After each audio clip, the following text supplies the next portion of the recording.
사도 바울은 자신의 삶을 돌아보면서 나의 나된 것은 하나님의 은혜로 된 것이라고 하나님의 은혜를 찬양하고 감사했습니다. 오늘 우리 구원받은 성도들이 지금까지 살아온 것은 내가 능력 있고 내가 잘해서 산 것이 아니라 주님의 사랑 때문에 살고 있음을 우리가 늘 기억을 하고, 우리는 주님의 그 사랑을 이웃들에게 전함으로써 실천함으로 우리 자신들의 삶이 더욱더 복될 수 있도록 만들어가는 자가 되어야 하겠습니다. 오늘 읽은 이 말씀에 보게 되면 우리의 생각과 행위를 아시고 심판하시는 하나님이 계신다는 것을 알고, 우리가 사랑을 베풀고 선을 행할 수 있는 기회가 왔을 때 놓치지 말고 살아야 한다는 것을 교훈하고 있는 말씀입니다. 사람에게는 누구에게나 사랑을 실천할 기회가 옵니다. 그런데 그 기회를 놓쳐버리면 후회하게 된다는 겁니다. 그러므로 우리 성도들은 이웃들에게 선을 베풀고 사랑할 수 있는 기회를 늘 찾아야 하고, 사랑할 수 있는 기회가 올 때마다 그 기회를 놓지 말고 아름답게 선용할 줄 아는 지혜로운 자가 되어야 하겠습니다. 그러면 왜 우리 성도들이 사랑 베풀 기회를 찾고 사랑할 기회가 올 때마다 놓치지 말고 아름답게 선용할 줄 알아야 하는가? 그것은 사랑할 기회를 외면하면 하나님의 심판을 받기 때문입니다. 오늘 본문 11절 12절에 보게 되면 너는 사망으로 끌려가는 자를 건져주며 살육당하게 된 자를 구원하지 아니하려고 하지 말라. 네가 말하기를 나는 그것을 알지 못하였노라 할지라도 마음을 저울질하는 이가 어찌 통찰하지 못하겠으며 내 영혼을 지키시는 이가 어찌 알지 못하겠느냐. 그가 각 사람의 행위대로 보응하시리로다 라고 말씀을 했습니다. 이 말씀은 무슨 말씀입니까? 우리 성도들에게는 어떤 사명이 주어졌다는 겁니다. 어떤 사명일까요? 위급한 일에 처한 자들에 대하여 돕고 사랑을 베풀어야 할 사명이 주어졌고, 믿는 자들에게 이 사명이 주어졌다는 것이에요. 그리고 이 사명을 감당하지 못하는 자들에게는 어떤 결과가 임한다는 겁니까? 각 사람의 행위대로 보응하시는 하나님의 심판을 받게 된다는 말씀입니다. 그러면 우리 성도들은 어떤 삶을 살아야 할까요? 오늘 11절 말씀에 보면 너는 사망으로 끌려가는 자를 건져주며 살육당하게 된 자를 구원하지 아니하려고 하지 말라. 그 말씀을 했어요. 이 말씀은 우리 성도들이 이웃에게 실천해야 할 두 가지 일을 우리에게 제시해 주고 있는 말씀이에요. 하나는 너는 사망으로 끌려가는 자를 건져주라고 말씀을 했고, 두 번째는 살육을 당하게 된 자를 구원하지 아니하려고 하지 말라라고 여기에 말씀을 하고 있어요.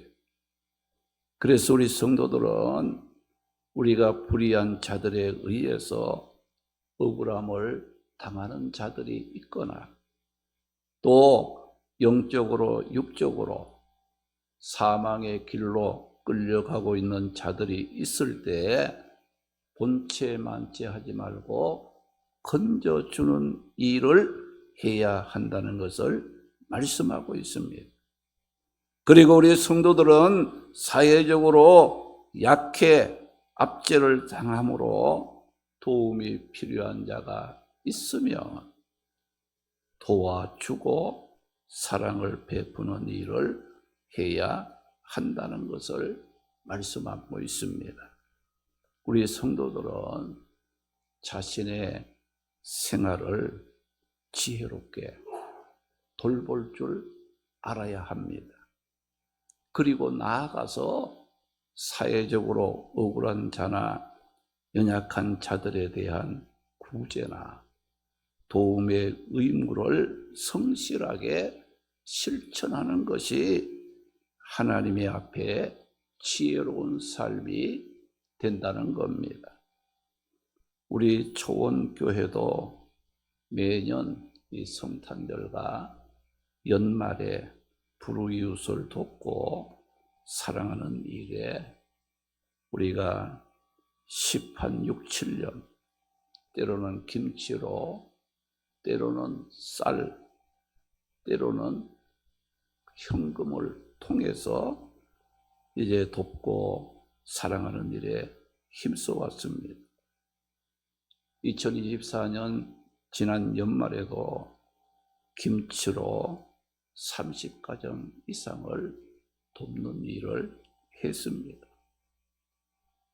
그리고 우리 교회가 이런 일들을 계속 해왔더니 강북구청 박겸수 구청장 때 미아사동 구제활동 잘하는 교회로 뽑혀가지고 강북구에 있는 그 구제와 이웃사랑을 잘한 그런 자들을 초청해서 표창을 했어요. 그래서 우리 교회가 뽑혀가지고 그 구청 강단에서 이제 표창장까지 받은 그런 이제 일도 있었습니다.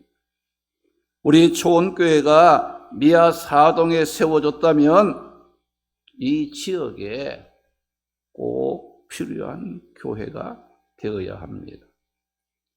원래 우리 교회 표가 말씀으로 성장하는 교회입니다.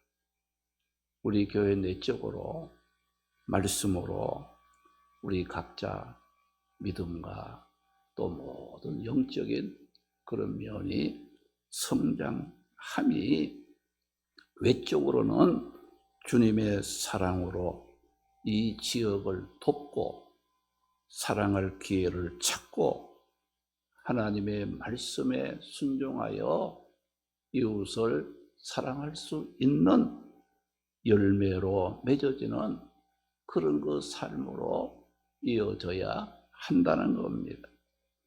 그런데 우리 성도들이 꼭 기억해야 할 것은 사랑을 베풀 기회가 왔음에도 나는 몰랐다고 핑계하며 사랑 베푸는 것을 외면하면 그 사람은 어떻게 된다고 말씀을 했습니까? 12절 말씀 보니까 네가 말하기를 나는 그것을 알지 못하였노라 할지라도 마음을 저울질 하시는 하나님이 어찌 통찰하지 못하겠으며 내 영혼을 지키시는 하나님이 어찌 알지 못하시겠느냐. 그가 각 사람의 행위대로 보응하시리라고 말씀을 했습니다.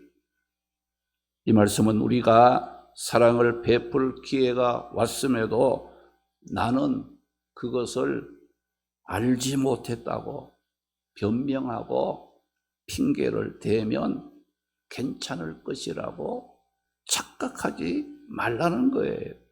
왜 그렇습니까?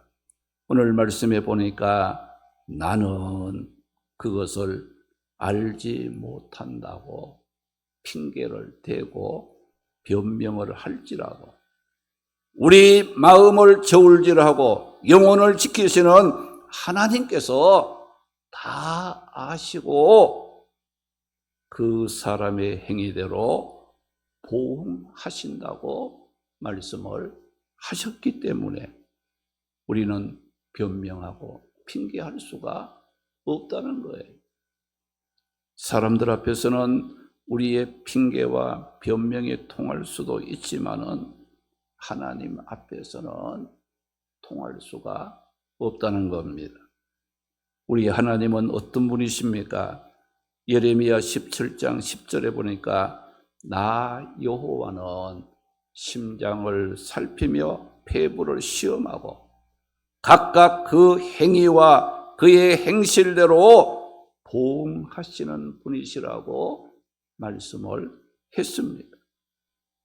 시편 139편 2절에서 4절 보게 되면 주께서는 내가 앉고 일어서는 것도 아시고 멀리서도 나의 생각을 밝히 아시고 나의 모든 걸음의 길, 눕는 것, 모든 행위, 내 혀의 말을까지라도 알지 못하는 것이 없이 다 아시는 분이시라고 말씀을 했습니다.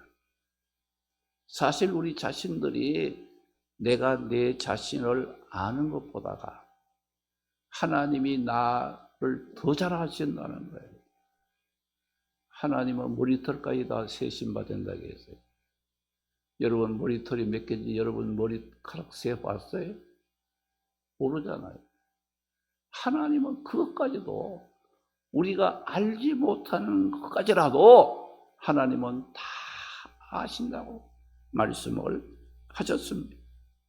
시편 139편 12절 말씀 보게 되면 주에게서는 흑암이 숨기지 못하며 밤이 낮같이 비추나니 주에게는 흑암과 빛이 같음이라고 말씀을 하심으로써 하나님 앞에서는 아무리 캄캄한 어둠 속에 나를 숨길지라도 하나님께서는 낮과 같이 밝게 드러내시는 분이라고 말씀을 하고 계십니다.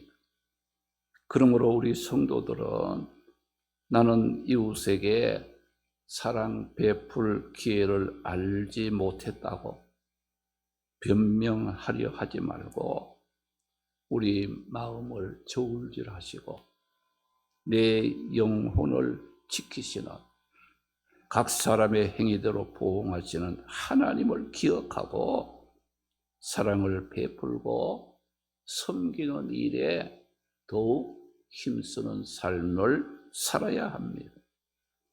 사랑 베풀 기회를 찾지 않고 나는 몰랐다고 변명하고 핑계하는 사람들의 공통점이 있는데 어떤 공통점을 갖고 있습니까? 그런 사람들은 다 개인주의적이고 다 이기적인 삶을 사는 들이란 공통점을 갖고 있는 겁니다. 우리가 이웃을 돕고 사랑하고 구제하는 것을 보게 되면 있는 사람이 하는 게 아니에요. 없는 사람들도 그 일을 실천하기 위해서 얼마나 애쓰고 수고하는지 몰라. 며칠 전에도 보니까 이 붕어빵 파는 분이 1년에 365만 원을 구제한 거야, 이번에. 어떻게 했느냐? 하루에 10,000원씩을 모은 거예요. 그래서 365일이니까 365만 원을 이제 성금으로 어려운 사람 돕는 데 내어놓는 그런 이제 일이 있었다는 거예요. 우리가 아무리 있어도 개인적이고 이기적인 사람은 선행을 할 수가 없습니다. 이웃을 돌보고 사랑할 수가 없어요. 그러나 우리가 하나님의 말씀에 순종하고 믿음으로 살게 되면 나 자신도 우리가 돌아볼 뿐만 아니라 내 주변에 어렵고 힘든 자들이 있을 때 그들을 돌볼 수 있는 마음과 생각을 갖고 힘쓰게 되는 그런 그 모습을 보게 되어지는 거예요. 우리가 가만히 보게 되면 그냥 내가 이렇게 가지고 있을 때 어떻습니까? 그거 지킨다고 신경을 많이 써요. 그런데 내게 있는 것을 구제한다든지 하나님을 위해서 사용을 하게 되면 어떻습니까? 내가 가지고 있을 때보다가 그것을 소중했을 때에 갖는 그 기쁨과 평안함이 더 충만해지고 하나님의 은혜 가운데 내 자신이 세워지는 그런 것을 깨달을 수가 있는 거예요. 우리가 고기도 먹어본 사람이 또 고기를 먹으려고 하듯이 우리가 주의 일도 해본 사람이 주의 일 하는 것이고 또 구제나 이웃을 돕는 것도 그것을 해보면서 마음의 평안과 기쁨을 얻어본 사람이 하는 거지 아무나 하는 것이 아니라는 것을 우리는 기억을 해야 된다는 거예요. 우리가 죄를 지어 멸망에 빠졌던 우리들이었지만은 우리가 어떻게 하나님의 자녀가 되고 어떻게 구원이라는 큰 축복을 누리게 되었습니까?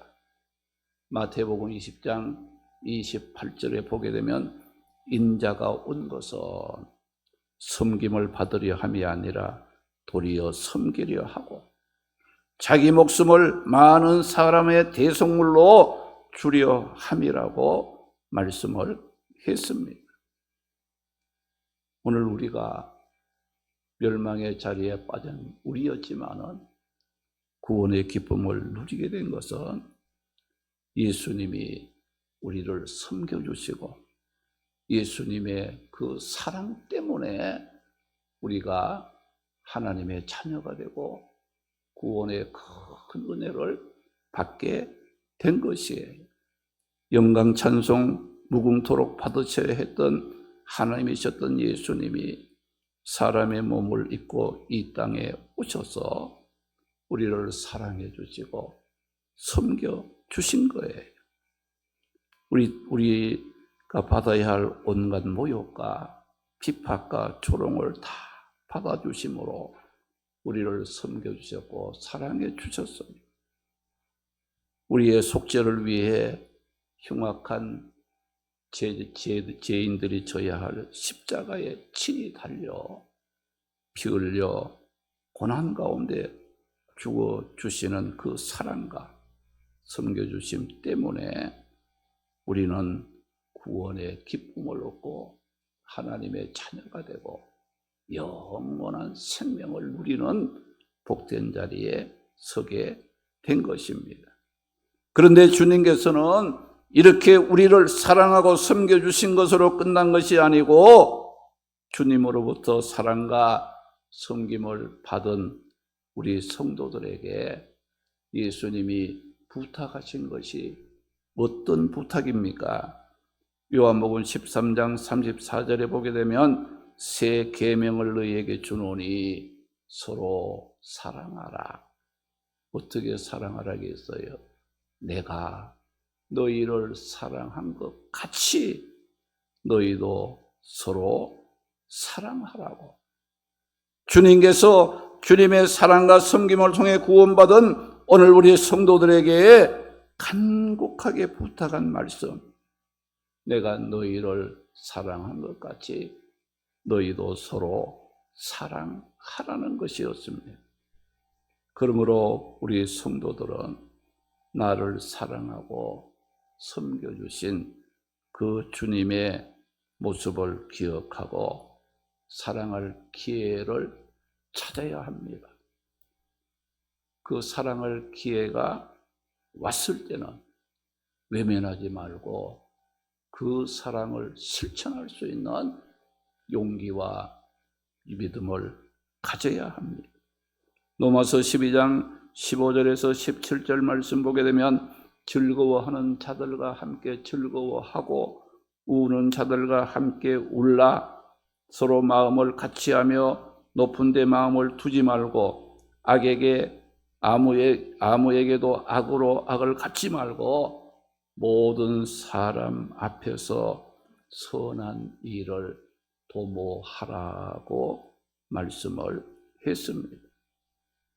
마태복음 25장 31절 이하에 보게 되면 주님께서 심판장으로서 모든 민족, 모든 사람들을 모아놓고 심판하시는 그 장면이 나오고 있습니다. 오른편에 선 자들에게 축복을 받을 자들이라고 축복을 선언하셨습니다. 이유는 주님께서 말씀하시기를 내가 줄일 때 너희가 먹을 것을 주었고 내가 목마를 때 마시게 하였고 내가 나그네 되었을 때에 영접하였고 내가 헐벗고 병들고 옥에 갇혔을 때 너희가 와서 돕고 나를 돌아보았느니라 그 말씀해 주었어요. 이에 오른편에 선 사람들이 대답하기를 뭐라고 했어요? 주여, 우리가 어느 때에 그렇게 했습니까? 우리는 주님께 그렇게 한 적이 없다라고 말을 했을 때 주님께서 그들에게 의미심장한 말씀을 했지요. 그 말씀은 너희가 너희 형제 중에 지극히 작은 자 하나에게 한 것이 곧 내게 한 것이라고 주님께서 말씀하셨다는 거예요. 그리고 왼편에 선 자들을 향해서는 주님께서 저주받을 자들이라고 말씀하시면서 너희는 내가 줄일 때, 목마를 때, 헐벗었을 때, 나그네 되었을 때, 병들었을 때에, 옥에 갇혔을 때 너희는 나를 돌아보지 아니하였다고 말씀을 해 주었어요. 그러자 그들이 대답하기를 주여, 주께서 어느 때에 주님이 줄이고 목마르고 나그네 되고 헐벗고 병들고 옥에 갇혔나이까? 라고 말을 했을 때 주님께서 그들에게 하신 말씀, 지극히 작은 자 하나에게 하지 아니한 것이 곧 내게 하지 아니한 것이라고 말씀을 하시면서 그들에게 영벌에 들어가라고 심판을 하셨다는 겁니다. 우리가 이웃을 어려움을 돌보고 사랑하는 것은 사람에게 하는 것이 아니라 우리를 구원하신, 우리를 사랑해 주신 주님께 하는 것이라는 겁니다. 이 말씀은 오늘 우리에게 충격을 주고 있는 말씀이에요. 나의 도움과 사랑에 필요한 자들을 외면하는 것은 나를 사랑하심으로 구원하신 주님을 모른 척하고 외면하는 것이라는 거예요. 우리가 이런 말을 할 때가 있어요. 만약에 주님이 내 앞에 나타나서 주님이 이것 해라, 저것 해라 하면은 못할 사람이 누가 있냐 이거지요. 주님이 나타나서 이렇게 하라 저렇게 하라 사랑하라 도와주라 하면은 다 하지 않습니까? 내가 무엇이든 최선을 다해서 할 것이라고 말을 합니다. 그런데 오늘 말씀에 보면 지극히 작은 자 하나에게 한 것이 곧 누구에게 한 것이라고요? 주님께 한 것이요. 지극히 작은 자 하나에게 하지 않는 것이 곧 주님께 하지 않는 것이라고 말씀했어요. 주님이 내 앞에 나타나서 이것 하라 저것 하라 이렇게 말씀하지 않지만 내 주변의 작은 자, 연약한 자, 한 사람을 돌보고 사랑하고 그를 위해서 함께 울고 그에게 위로하며 사랑을 베푸는 것은 누구에게 하는 거예요? 주님께 하는 것이다. 그래서 오늘도 여러분들이 하루를 살아가면서 내 앞에 주님의 모습으로 나타난 그분이 있었을 거예요. 내 도움이 필요한 자는 그분이 바로 주님이라는 거. 그런 자들에게 사랑을 베풀고 섬기고 여러분들이 도와줄 때 그 사람을 도와주는 것이 아니라 주님께 하는 것이라.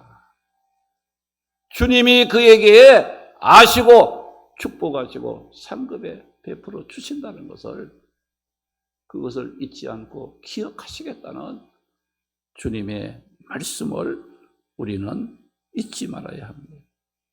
사랑하는 성도 여러분, 하나님은 우리 성도들이 항상 사랑 베풀 기회를 찾고 기회가 왔을 때마다 돕고 사랑 베풀며 살기를 원하십니다. 지극히 작은 자 하나에게 한 것이 곧 주님께 한 것이요 지극히 작은 자 하나에게 하지 않는 것이 곧 주님께 하지 않는 것이라고 말씀했습니다. 나는 그것을 알지 못했다고 변명할지라도 우리 각 사람의 마음을 저울질하시고 영혼을 지키시는 하나님께서는 다 아시고 그 사람의 행위대로 심판하신다고 말씀을 했습니다. 우리 모두 사랑 베풀 기회를 외면함으로 후회하지 말고 사랑 베풀 기회를 찾고 이웃을 사랑하고 돕는 기회가 왔을 때 내가 너희를 사랑한 것 같이 너희도 서로 사랑하라고 부탁하신 주님의 말씀을 실천함으로 주님 앞에 설 때마다 잘했다 칭찬받는 복된 삶을 살아가는 성도들이 되시기를 주님의 이름으로 축원합니다. 할렐루야. 기도드립니다. 거룩하신 아버지 하나님 감사합니다. 오늘도 말씀을 통해 우리 자신의 삶을 돌아보게 하시고 사랑을 베풀고 섬길 기회가 있을 때마다 변명과 핑계로 사랑을 기회를 놓쳐버린 거 회개하고 용서하여 주옵소서. 주님의 사랑과 섬김을 통해 구원받은 자신을 항상 기억하고 내가 너희를 사랑한 것 같이 너희도 서로 사랑하라고 부탁하신 주님의 말씀을 실천함으로 부끄러움 없는 삶을 살아가게 하여 주시옵소서.